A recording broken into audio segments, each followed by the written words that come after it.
Hi friends, ഞാൻ രാജേന്ദ്രൻ. ഞാനിന്നിവിടെ ഉണ്ടാക്കി കാണിക്കാൻ പോകുന്നത് പക്കോട. അപ്പോൾ ഇതിന് 1 കപ്പ് കടലമാവ്, 1 കപ്പ് അരിപ്പൊടി, പിന്നെ ഈ പൊടികൾ എന്ന് പറഞ്ഞു കഴിഞ്ഞാൽ 1.5 ടേബിൾ സ്പൂൺ മുളക് പൊടി, 1/2 ടീസ്പൂൺ മഞ്ഞൾപ്പൊടി, 1/2 ടീസ്പൂൺ കായപ്പൊടി, 1/2 ടീസ്പൂൺ ഗരം മസാല, ആവശ്യത്തിന് ഉപ്പ്. വെളുത്തുള്ളി എന്തിനാണെന്ന് വെച്ച് കഴിഞ്ഞാൽ ഇത് നല്ലപോലെ ചതക്കണം. ചതച്ച് കുഴമ്പ് പരുവത്തിലാക്കിയിട്ട് അത് വെള്ളത്തിൽ കലക്കിയിട്ട് ആ വെള്ളം അരിച്ചെടുത്തത് വെച്ചാണ് നമ്മൾ ബാറ്റർ റെഡിയാക്കുന്നത്. അപ്പോൾ ഇതിന് ആദ്യം ഒന്ന് ചതക്കണം. പിന്നെ ഈ വേപ്പില ഇത് എൻഡിൽ ഇതിൻ്റെ പുറത്ത് വറുത്തിടാനുള്ളത്. പിന്നെ നമ്മൾ ഇത് ഈ ചില്ലാണ് ഇതിന് ഉപയോഗിക്കുന്നത് ഈ പക്കാട ഉണ്ടാക്കാനായിട്ട്. ബാക്കിയെല്ലാം നമ്മൾ ഇടിയപ്പം ഉണ്ടാക്കുന്ന സേവനാഴിയാണ്. അപ്പോൾ ആദ്യമായിട്ട് നമ്മൾ ഈ പൊടികളെല്ലാം, പൊടിയും ഈ മുളക് പൊടിയും കടലമാവും എല്ലാം കൂടെ ചേർത്ത് ഒരു അരിപ്പയിലോട്ടിട്ടിട്ട് ഒന്ന് അരിച്ചെടുക്കണം. വേണമെങ്കിൽ നമുക്ക് ഉപ്പും കൂടെ അതിൻ്റെ കൂടെ ഇടാം. അപ്പോൾ എല്ലാ പൊടിയും കൂടെ ഇട്ട് നമ്മൾ അരിച്ചെടുത്തിരിക്കുകയാണ്. ഇനി ഇതിൻ്റെ അകത്ത് 1 ടീസ്പൂൺ, ആദ്യം നമ്മളൊരു 3/4 ടീസ്പൂൺ ഇടാം. 3/4 ടീസ്പൂൺ ഉപ്പിടുക. അപ്പോൾ നമ്മൾ എല്ലാ പൊടികളും കൂടെ അരിച്ച് വെച്ചിരിക്കുകയാണ്. അതിൻ്റെ അകത്തോട്ട് വെളുത്തുള്ളി ചതച്ച് കലക്കി ആ വെള്ളം അരിച്ചെടുത്തിരിക്കുകയാണ്. അപ്പോൾ ഇത് കുറേശ്ശെ ഒഴിച്ച് ഇത് കലക്കുക. അപ്പോൾ ഇത് നമ്മൾ ആ വെള്ളം ഒഴിച്ച് കഴിഞ്ഞപ്പോൾ ഈ പരുവായിട്ടുണ്ട്. ഇതൊരു ചപ്പാത്തി മാവിൻ്റെ പരുവത്തിൽ കിട്ടണം. അപ്പോൾ ഒരു ചപ്പാത്തി മാവിൻ്റെ പരുവത്തിൽ നമ്മൾ എല്ലാം റെഡിയാക്കി വെച്ചിരിക്കുകയാണ്. അപ്പോൾ നമ്മൾ ഇതിലേക്ക് ആവശ്യമായിട്ട് വന്നത് 3/4 കപ്പ് വെള്ളമാണ്. 1/2 കപ്പ് വെള്ളം പോരാണ്ട് വന്നു.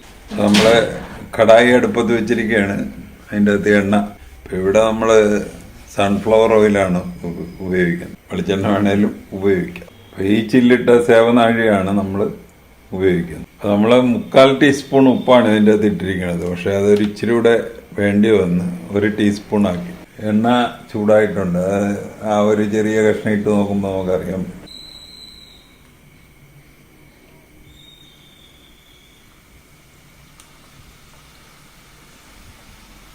അത് മതി.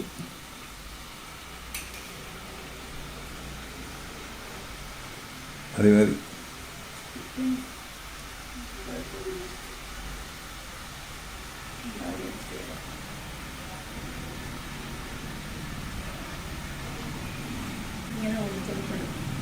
അപ്പോൾ വളരെ പെട്ടെന്നുണ്ടാക്കാവുന്ന ഒരു 4 മണി പലഹാരം. അതുപോലെ നമുക്ക് വേണമെങ്കിൽ ഇച്ചിരി ഒന്ന് പ്രിസർവ് ചെയ്ത് വെക്കാം. കുറച്ച് ദിവസമൊക്കെ ഇരുന്നോളും. കുപ്പിയുടെ അകത്ത് എയർ ടൈറ്റായിട്ട് അടച്ചു വെച്ച് കഴിഞ്ഞാൽ കുറച്ച് നേരം കുറച്ച് ദിവസങ്ങൾ ഇരുന്നോളും. നല്ല കറുമുറാന്നിരിക്കുന്നു. അതിൻ്റെ കരച്ചിൽ തീർന്ന് ഇപ്പം ഏകദേശം വേറായിട്ടുണ്ട്. അപ്പോൾ നമ്മൾ ഇത് വറുക്കുമ്പോൾ ശ്രദ്ധിക്കേണ്ട ഒരു പോയിന്റ്, തീ വളരെ കുറച്ചിടുന്നതല്ല. അല്ലെങ്കിൽ പെട്ടെന്ന് അങ്ങ് കയറി ബ്രൗൺ കളറൊക്കെ ആവും.